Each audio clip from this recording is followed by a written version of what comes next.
Саясатчы Өмүрбек Бабановго козголгон кылмыш иштери токтотулду. Бул тууралуу УКМКнын маалымат кызматы билдирди.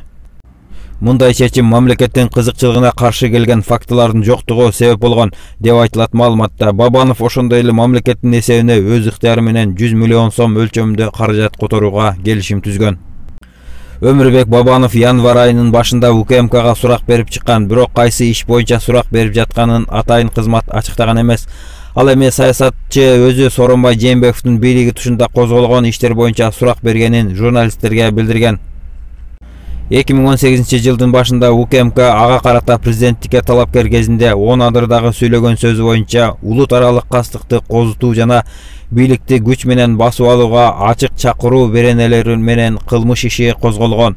2019 жылы Бабанов өлкөгө кайтып келген соң бир нече жолу УКМКга жана Финполго сурак берип чыккан. 2020 жылдын октябрындагы саясий окуялардан кийин ал кайрадан саясатка кайтканын жарыялаган болчу.